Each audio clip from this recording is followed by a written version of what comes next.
representó a todos los bolivianos.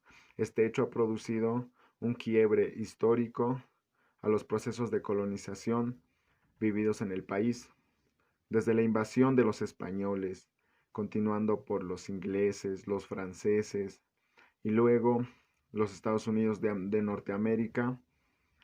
En este sentido, desde el 2009, con la promulgación de la nueva Constitución Política del Estado Plurinacional, se ha iniciado un proceso de verdadera liberación de las naciones y pueblos indígenas originarios. Todo este proceso de insurgencia indígena y campesina fue desde Marco Inca en 1536, que resistió el Vilcabamba al ejército español por 30 años, pasando por el Taquiuncuy, resistencia ideológica y religiosa. Las grandes rebeliones de 1780 y 1781, encabezadas por Tupac Amaru y Micaela Bastidas, Tupac Katari, Bartolina Sisa, Tomás Katari y Kursawa y Yawi, entre muchas otras. En 1899 vuelve el ciclo de resistencia y lucha por la liberación, esta vez liderada por Zárate Vilca, seguida por el movimiento de los caciques apoderados hasta la Guerra del Chaco, que provoca la Revolución Nacionalista de 1852, que mediatizó las demandas de liberación de las naciones originarias, introduciendo el capitalismo a los ayllus, marcas, quechuas y aymaras. Tras todo esto, en 1979 que se organizó la Confederación Sindical Única de Trabajadores Campesinos de Bolivia, CCUTCB, al que la siguieron varias otras organizaciones como la CIDOP, APG, las Federaciones Cocaleras del Trópico Cochabambino, la Confederación de Mujeres Indígenas, Bartolina Sisa, entre muchas otras, las cuales iniciaron la organización de procesos de descolonización y liberación, que terminó con la Guerra del Agua. Bueno, continuando con la exposición, como lo mencionábamos anteriormente, entramos ya a nuestro marco teórico. La etapa de insurgencia indígena ha pasado por varias etapas, dando el inicio con Manco Inca en 1536. Pero, ¿quién fue Manco Inca? Esta rebelión constituyó en el movimiento de mayor envergadura frente a España durante el siglo XVI, donde se sitiaron las ciudades de Cusco y de Lima.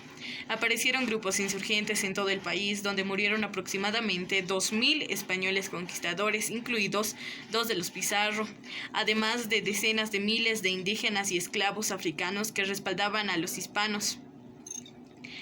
Poco se conoce sobre la infancia de este personaje, pero se sabe que creció al amparo de los amautas junto a su hermano mayor, que fue Huáscar, en la ciudad imperial de Cusco. Fue instruido en historia más que en otra ciencia, fortaleciéndose físicamente, subiendo a la carrera o batiéndose con amanías o huaracas. Tenía aproximadamente 12 años cuando su padre, Huayna Cápac, muere por el año de 1528, bajo el padecimiento de la viruela que dejaron los españoles durante su segunda expedición. Cuando se lleva a cabo la violenta represión de los Surín contra los Huanan, varios nobles lograron escapar de estas bárbaras medidas puntivas, entre ellos el mozo Manco Inca, que contaba con aproximadamente 15 años y siguiendo consejos de sus mayores, se ha protegido en la empestura de en las altas selvas del Cusco. Bueno, ya por el año 1532 o 1533 reaparece este personaje, decidiendo recuperar su trono, se podría decir. Es así que que ya convencido en un inicio del apoyo de los castellanos para vencer a sus enemigos, persigue su avance al Cusco, aclamado por la gente, siendo reconocido como el rey de los Huiracochas. Tras varias celebraciones fastuosas por el triunfo de la legítima dinastía cusqueña, vio venir lentamente el desengaño, observando a los españoles una conducta aberrante. Entre ellas se encontraban violaciones, robos, torturas, saqueos, humillaciones y asesinatos. Del respeto pasaron los españoles al vejamen. Han pasado del respeto a las violaciones y a todos esos actos bochornosos, y del cinismo a la burla. Incluso este mismo tuvo que soportar varios ultrajes, estando 2 veces preso y encadenado a cambio de pagar valiosos rescates por su libertad. Bueno, todo esto hizo que en 1536 tomara la determinación de emprender la reconquista del imperio incaico y expulsar a los peninsulares castellanos, constituyéndose este valeroso inca en la pesadilla de los invasores por muchos años. Murió asesinado en 1544 en Victus, que hoy está conocido también como Machu Picchu. Para algunos, para otros como Huamanca o Vilcabamba, cuando tenía 24 años. Bueno, en sí uno de los hechos históricos trascendentales fue el juramento de este personaje, que fue Manco Inca al inicio de la rebelión. El juramento de Manco Inca Yupanqui y sus capitanes en el pueblo de Caica, en mayo de 1536, constituyen un acto trascendental para la historia del Perú y su ejército, porque significó el compromiso de los incas de luchar hasta la muerte para echar a los españoles del Tahuantinsuyo y restaurar la antigua soberanía inca. Este acto terminó con un acto ceremonial, decir.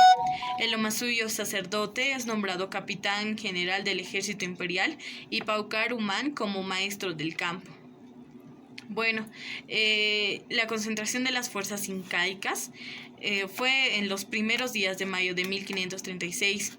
Comenzaron con la concentración en torno a la ciudad del Cusco y de las fuerzas prevenientes de cada uno de los suyos, que se estima que llegaron aproximadamente de 50.000 a 400.000 hombres de guerra. Según Yupanqui, aparecieron por Carmenca, por los Condensuyos, por los Collasuyos y los Antesuyos. Bueno, seguimos este proceso con Taquiuncuy. Taquiuncuy surgió aproximadamente en 1560 en la ciudad ayacuchana de Huamanga, donde se propagó a Lima, a Cusco, a Arequipa, a Chuquisaca, a Oruro y a La Paz.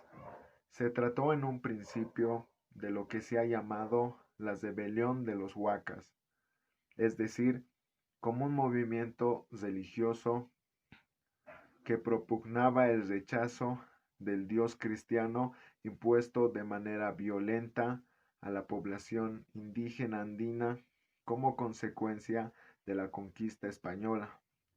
Luego de firmar el Trato de Acobamba, que ponía el fin a la resistencia de Vilcabamba, Juan Chocne organizó el Taquiuncuy como rebelión política, justamente contra el culto cristiano. El Taquiuncuy derivó rápidamente a un movimiento de rebelión política con una ideología típicamente andina. Se pensaba que las huacas, en el primer momento de la invasión española, retornarían con todo su poder.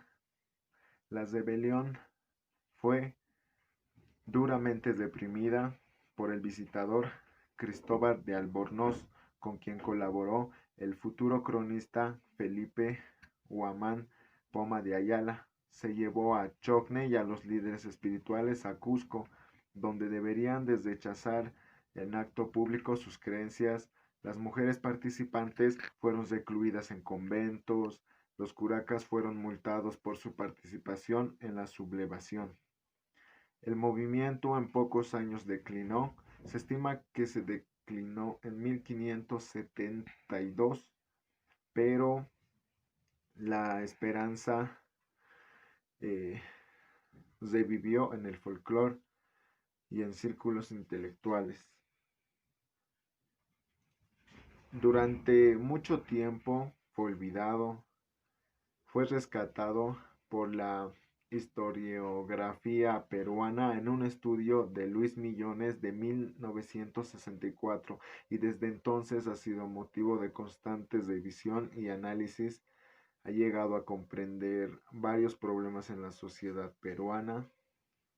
El escritor puneño Hugo Bonet escribió una obra de teatro titulada Paquioncoy, que fue puesta en escena multitud de veces sobre el arrepentimiento de los indios luego de haber ayudado a los españoles a derrotar a los incas y las consecuencias históricas de tal acción. Esta obra se encuentra en el libro del mismo nombre junto a otras obras del autor. Algunos han argumentado que la danza de las tijeras de Ayacucho puede ser una continuación hasta la actualidad de la antigua Taquiongoy. Bueno, continuamos con las dos grandes y trascendentales rebeliones de 1780 y 1781, estas encabezadas por Túpac Amaru y Micaela Bastidas. Bueno, la rebelión de Túpac Amaru II fue un levantamiento que aconteció entre 1780 y 1783, que tuvo lugar en el Virreinato del Perú, en la región del Cusco, en reacción a la imposición de las reformas borbónicas. Esta fue iniciada por el curaca José Gabriel Condoricanqui, más conocido también como Túpac Amaru. ¿Pero quién fue Túpac Amaru? Túpac Amaru nació el 19 de marzo de 1738 en Cusco y murió el 18 de mayo de 1781, conocido también posteriormente como Túpac Amaru. O simplemente Túpac Amaru II o Túpac Amaru simplemente. Bueno, este quechua fue un caudillo indígena y líder de la mayor rebelión anticolonial que se dio en Hispanoamérica durante el siglo XVIII, denominada la Gran Rebelión. Esta se desarrolló en el Virreinato de La Plata y en el Virreinato del Perú, pertenecientes al Reino de España, y se inició el 4 de noviembre de 1780 con la captura y posterior ejecución del corregidor Antonio de Arriaga. Bueno, como lo decía, ¿no?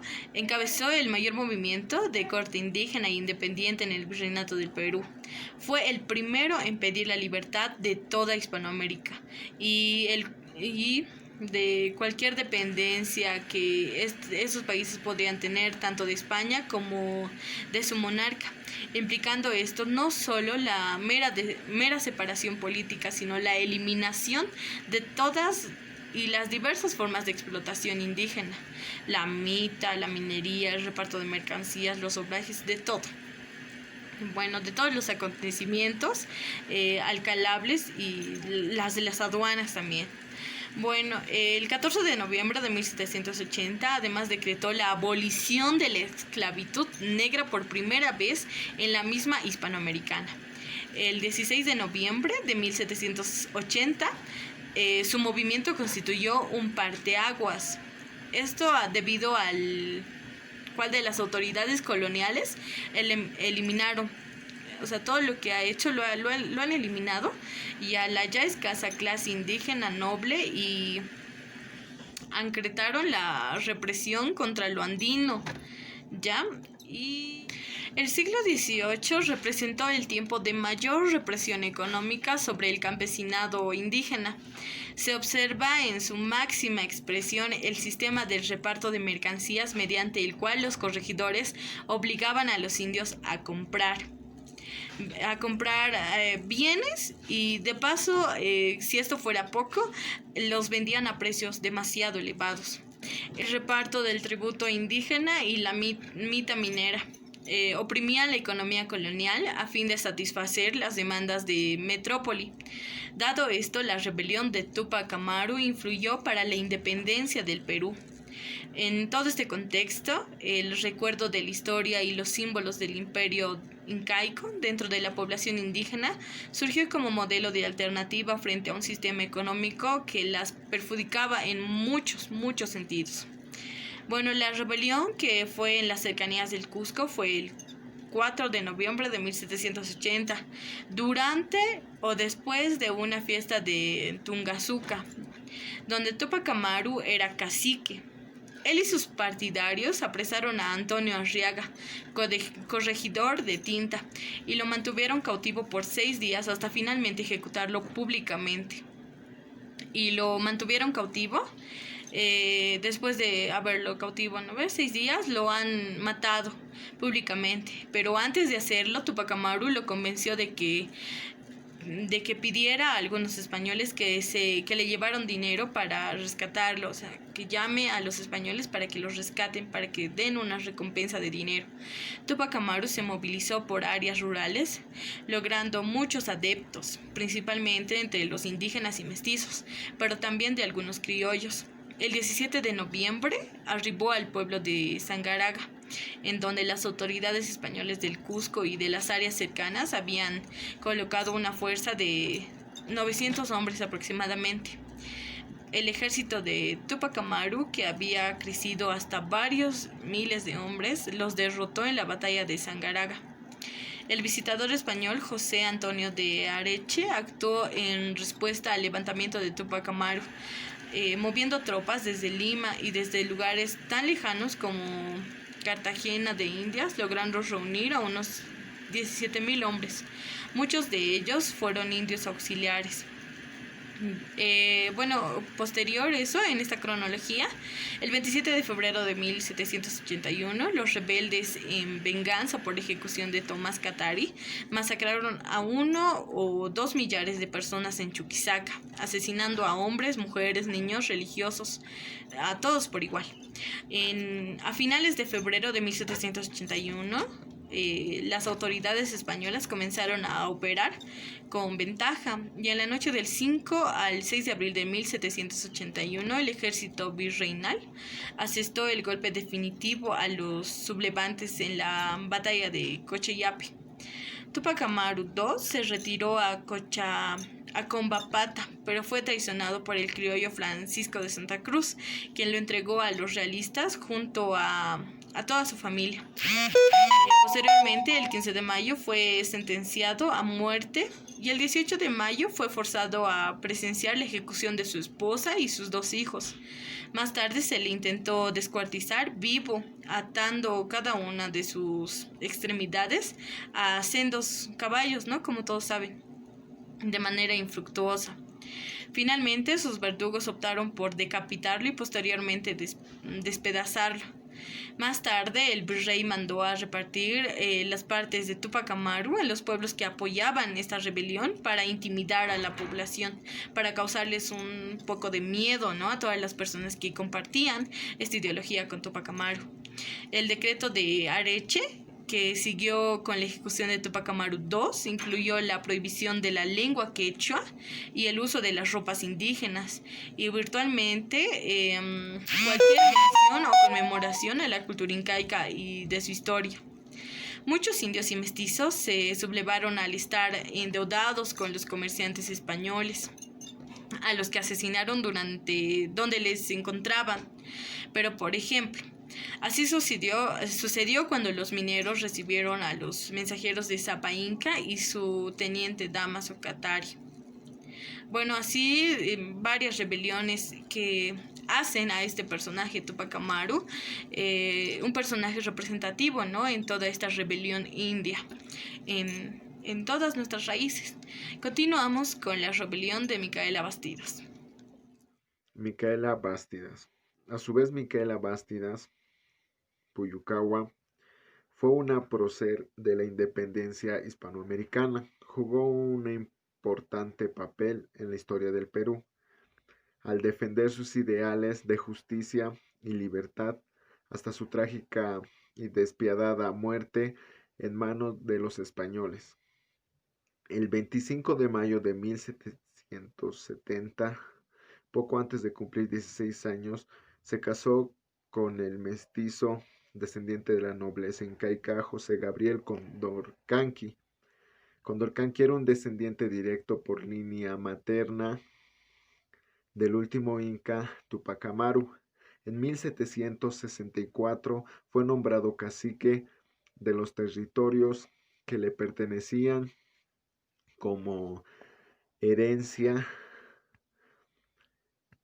José Gabriel tuvo una educación privilegiada, estuvo en colegios jesuitas de Lima y Cusco, cumplía roles de administración de sus bienes como curaca, debía mediar entre el corregidor y los indígenas a su cargo. Se vio afectado como el resto de la población debido a las alzas fiscales y a la creación de aduanas internas. Comenzó a desarrollar una ideología libertaria basada en la defensa de indígenas, esclavos, criollos y mestizos, orientada a la independencia de su territorio y comercio y la corona de España. Micaela, en cambio, recibió en la infancia la educación elemental. Su marido fue su maestro ideológico. Ella se conciencia rápidamente de la compleja situación de su gente y se involucró en la causa. Bueno, continuando con todo este proceso de insurgencia indígena, también encontramos a Juliana Pasanina en nuestro recorrido, ¿no? En nuestra cronología de esta rebelión indígena. La revolución de Juliana Pasanina, más conocido como Tupac Katari, o Tupac Katari, o simplemente Katari, en la comunidad de Ayoayo Sica, corregimiento de La Paz, en la Real Audiencia de Charcas, del Virreinato del Perú, del Imperio Español en 1750. Hasta el 15 de noviembre de 1781. Bueno, Juliana Pasa fue un caudillo de etnia aymara, hijo de un minero que murió como mitayo en las minas de Potosí. El día que nació Juliana Pasa, los comunarios aymaras vieron admirados que dos hermosos y enormes maicus, cóndor, bajaron a Cahui, en Sica, y se posaron en las montañas cercanas. Uno de los cóndores representaba a la nación aymara y el otro a la nación quechua. Su madre, Marcela Nina, salió con la guagua, con el bebé, para mostrarle a la Pachamama y a su padre Nicolás Apaza. Señaló a una enorme serpiente que le levantaba su cabeza. Bueno, admirados, pero sin miedo, vieron que la serpiente saludaba al niño. Entonces supieron que Julián sería importante para los pueblos aymaras y quechua. Luego de quedar huérfano en su adolescencia, comenzó a servir como ayudante de un cura, convirtiéndose en campanero, gracias a su tío Manuel, curaca de una comunidad vecina a Ayoayo, llegando a ser campanero oficial de la iglesia del poblado de ese pueblo. Posteriormente, él trabaja 2 años como un peón en la mina de San Cristóbal de Oruro. Al principio como barretero y luego ya acarreando trozos de mineral. Allí conoció el sufrimiento de otros indígenas y comenzó a proclamar la necesidad de rebelarse. Se trasladó a Sica, donde trabajó como panadero y luego vio un hermoso aguayo hecho con la habilidad de los antiguos. Y bueno, cuando preguntó quién lo habría hecho, le mostraron a una joven muy bella llamada Bartolina Sisa, a la cual amaría por toda su vida y con la cual se casó en 1772. Ya casados, tuvieron el primero de sus 4 hijos, 3 varones y una niña. Más tarde fue comerciante trajinante, minorista hasta La Paz. Ha estudiado la forma de pensar en los indígenas, mestizos y cholos, se podría decir, ¿no? Observando especialmente su descontento creciente ante la explotación colonial.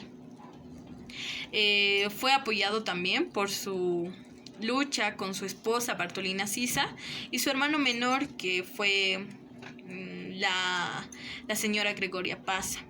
Bueno, adoptó el seudónimo de Tupac Katari en homenaje al cacique inca rebelde Tupac Amaru en 1781, como le habíamos mencionado anteriormente, quien se levantó del Cusco, y Tomás Catari, ¿no?, el cacique de Chayanta. Bueno, como parte del levantamiento, Tupac Katari formó un ejército de 40.000 hombres y cercó 2 veces por un tiempo en 1781 la ciudad española de La Paz. Pero los 2 intentos terminaron en fracaso por maniobras políticas y también militares. Bueno, los españoles, como alianzas con los líderes indígenas contrarios de Tupac Katari, finalmente, todos los cabecillas de la rebelión fueron apresados y ejecutados, incluida su esposa Bartolina Sisa y su hermana Gregoria Pasa. Este levantamiento indígena a los finales del siglo XVIII fue el más extenso geográficamente y con el mayor apoyo. Los virreinatos afectados necesitaron 2 años para sofocar todo este acontecimiento. Los rebeldes asediaron la ciudad de La Paz desde el 13 de marzo de 1781 durante 109 días, sin éxito, debido a la resistencia y el apoyo de tropas mandadas desde Buenos Aires. Y en este sentido, el contexto del virrey Agustín Jauregui, si no me equivoco, aprovechó la baja moral de los rebeldes para ofrecer amnistía a los que se rendían, lo cual dio muchos frutos, incluyendo algunos líderes del movimiento de Tupac Katari que no había aceptado la amnistía, y se dirigió a Chacachi para reorganizar sus fuerzas dispersas. Fue traicionado por algunos de sus seguidores y apresados por los españoles la noche del 9 de noviembre de 1781. Durante el segundo cerco se unió a los rebeldes tupacateristas. Andrés Tupac Amaru, sobrino de Tupac Amaru, y vinculado sentimentalmente con Gregoria Paz, hermana menor de Tupac Katari. Bueno, como recompensa moral de los esfuerzos y sacrificios que tuvieron que soportar los españoles de la ciudad de La Paz, por cédula real del 20 de mayo de 1784 a la ciudad de La Paz, le fue otorgada el título de noble, valerosa y fiel. Bueno, ¿cómo fue la muerte de este personaje? Bueno, el intento de asesinato de Tupac Amaru en 1781, la sentencia de Tupac Katari fue algo similar. En el Alto Perú, un traidor entregó a los españoles en Chayanta al cacique sublevado Tomás Katari, pero cuando lo conducían a La Plata para ser juzgado, lo arrojaron por un barranco y lo mataron, ¿no?, como venganza por el asesinato de su cacique. La sublevación se extendió aún más este mismo mes de diciembre, y otro miembro de la familia Damaso Katari llevó a cabo una matanza de mineros y españoles en la zona, y se dirigió con miles de aymaras a sitiar de nuevo la ciudad de La Plata, donde Ignacio Flores, Paula Sanz, también compañero de la expedición, y otros militares españoles y las milicias de la ciudad intentaban seguir este proceso de resistencia, ¿no? Francisco Tadeo Díez de Medina es el juez quien lo condenó a morir descuartizado y este juez en su sentencia dijo que textual, ni al rey ni al Estado conviene quede semilla o raza de o de todo, Tupac Amaru y Tupac Katari, por el mucho ruido e imprecisión que este maldito hombre ha hecho en los naturales, porque de lo contrario quedaría un fermento perpetuo. Y se le atribuye a Tupac Katari, antes de morir ejecutado, haber mencionado las 3 frases. Estas 3 frases que fueron célebres y quedan en la historia de las rebeliones indígenas. Las 3 frases que marcaron su muerte, ¿no?, que fueron: a mí solo me matarán, pero mañana volveréis a ser millones, en idioma aymara. Y bueno, seguimos todo este proceso de insurgencia con Bartolina Sisa. Bartolina Sisa Vargas fue declarada como una heroína nacional aymara según la ley número 3102 el 15 de julio del 2005. Durante la colonia luchó junto a su esposo Tupac Katari, organizó varios campamentos militares y participó del cerco a La Paz. Fue traicionada y entregada a los españoles. Un año después fue asesinada. En su honor, el 5 de septiembre se conmemora el Día Internacional de la Mujer Indígena. Bartolina Sisa fue descrita por algunos historiadores como una mujer aguerrida que dominaba la honda, el fusil, sabía montar a caballo y era muy inteligente. Ya casada, en 1772 tuvo el primer de sus 4 hijos. El primer hijo fue capturado en Perú por el brigadier Sebastián Segurola en 1783 y se cree que posteriormente fue asesinado. Los otros 3 llegaron a sobrevivir en la clandestinidad. A la edad de 25 años se unió a Tupac Katari, su esposo, para organizar y liderar distintos levantamientos contra el poder. Tras observar las injusticias cometidas por el sistema colonista y explotación del siglo XIX. El 5 de septiembre de 1782, oidor Francisco Tadeo Díez de Medina condenó a Bartolina Sisa y es sacada del cuartel a la Plaza Mayor por su circunferencia, atada a la cola de un caballo con una soga de esparto al cuello, una coroza de cuero y plumas y unas afianzadas sobre un bastón de palo. En la mano y a voz de progonero que publique sus delitos, sea conducida a la horca y se pongan pendiente de ella hasta que naturalmente muera. Y después se clave en su cabeza y manos en picotas. Después de días se conduzca la cabeza a los pueblos de Ayoayo y Zapaqui de su domicilio y originen en la provincia de Sica con el orden de que se queme después de tiempo y se arroje sus cenizas al aire. Pablo Zárate Vilca. Seguimos con esta insurgencia indígena con Pablo Zárate Vilca, más conocido como Vilca, también llamado el temible Vilca. Fue un líder y caudillo indígena de Bolivia que se formó como militar en el ejército boliviano y llegó a alcanzar el rango de coronel. Fue líder del levantamiento indígena contra el gobierno conservador en 1899. El 28 de diciembre de 1870, cuando Mariano Melgarejo es nombrado en ese entonces sargento mayor del ejército, se entrevistó con él. Este encuentro influyó mucho en Pablo Vilca y en el entonces soldado Manuel Pando para la Guerra Federal en 1898. Pablo hizo esta promesa formal: te doy el grado de coronel, levanta al indio, destruye al blanco. Cuando derrotemos al ejército constitucional, yo seré presidente y tú serás el segundo presidente de Bolivia.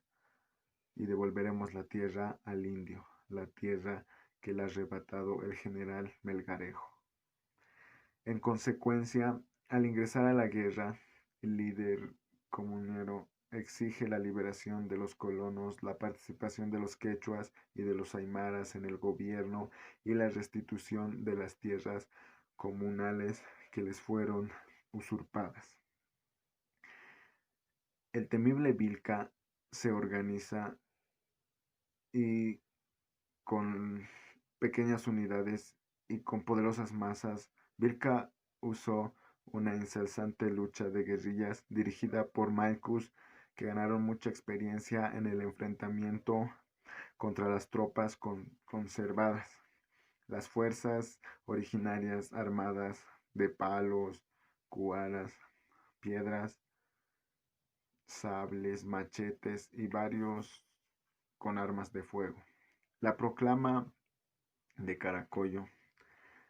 El manifiesto de Vilca, conocido como la Proclama de Caracollo, esta propuesta aymara, fruto de un genuino nacionalismo que buscaba una patria de una equidad, no se detuvo hasta lograr la victoria del 10 de abril de 1879.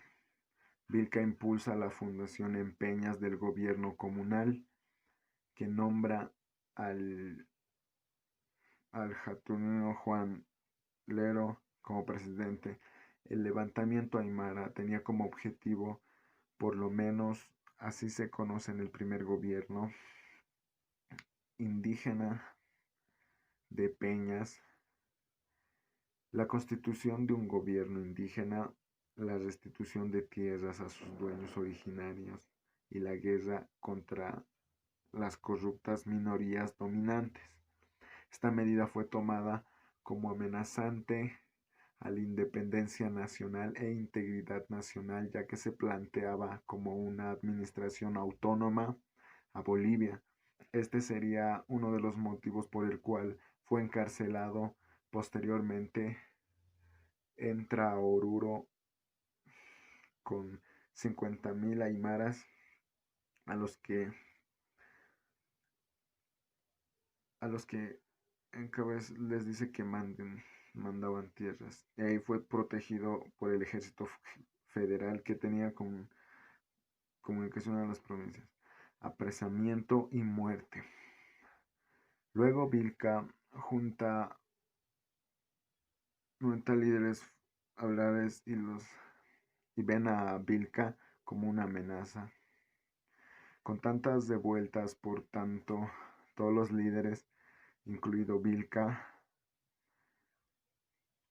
son apresados, interrogados y torturados. Después fue mandado a prisión bajo cargos de sedición, de los que al final fue absuelto.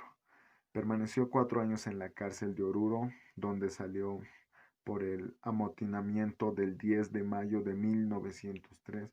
A partir de ahí vivió en la clandestinidad. Murió ejecutado en la hondonada de Chulluquiri en 1905 por cargos que se le imputaban como amenaza a la estabilidad nacional. Otras instituciones. Cabe recalcar que la Confederación Sindical Única de Trabajadores Campesinos de Bolivia, CSUTCB, contribuyó en este proceso de insurgencia. Es una organización que aglutina trabajadores y sindicatos campesinos de Bolivia, y ahí participan representantes de los pueblos originarios aymaras, quechuas, guaraníes del país. En junio de 2013 se celebró el 14 Magno Congreso Ordinario Nacional en la ciudad de La Paz, eligiéndose a Damián Condori como máximo ejecutivo nacional de la Confederación. A lo largo de la historia se desarrollaron muchas luchas campesinas.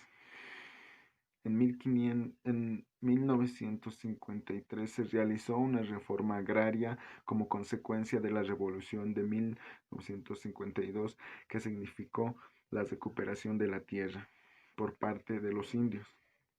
La organización de sindicatos campesinos fue creada en 1979 con la creación de la Confederación Única de Campesinos, bajo el liderazgo de Genaro Flores, que era a su vez jefe del partido Movimiento Revolucionario Túpac Katari, y la participación también del bloque independiente campesino. Fue el 26 de junio de 1979, en un congreso convocado por la Central Obrera Boliviana, la Confederación Boliviana de Trabajadores de Bolivia comenzó muy rápidamente a jugar un papel decisivo en la lucha de la recuperación democrática y en contra de las dictaduras militares. y permitió a los campesinos un espacio de mayor influencia en el seno de la COP. Actualmente, la CIDOP está conformada por la Central de Pueblos Indígenas de Beni, la CEBIB, la Central Indígena de la Región Amazónica de Bolivia, CIRABO, la Central de Pueblos Ómnicos de Santa Cruz, la SPS, la Asamblea del Pueblo Guaraní, APG, la Organización de Capitales Guayahuec y Tapiate, Orcahueta, la Central de Pueblos Indígenas de La Paz, SPIL, la Central de Pueblos Indígenas del Trópico de Cochabamba, SPIOAP, la Central de Mujeres Indígenas del Beni, SMNIB, la Central Ómnicos Mojeños del Beni. La CIDOP tiene como objeto y misión principal en representar y defender, promover y consolidar los derechos de los pueblos indígenas y fortalecer a través de sus organizaciones para su efectiva participación en decisiones políticas, sociales, económicas y culturales. La APG, las Federaciones Cocaleras del Trópico Cochabambino o Confederación de Mujeres Bartolina Sisa, entre otras, las cuales iniciaron la organización del proceso de descolonización, de la liberación, que culminó con la guerra del agua, la guerra del gas, dando paso a los bolivianos a una nueva era de recuperación de la dignidad humana, materializándose este hecho con la asunción del poder mediante los mecanismos democráticos.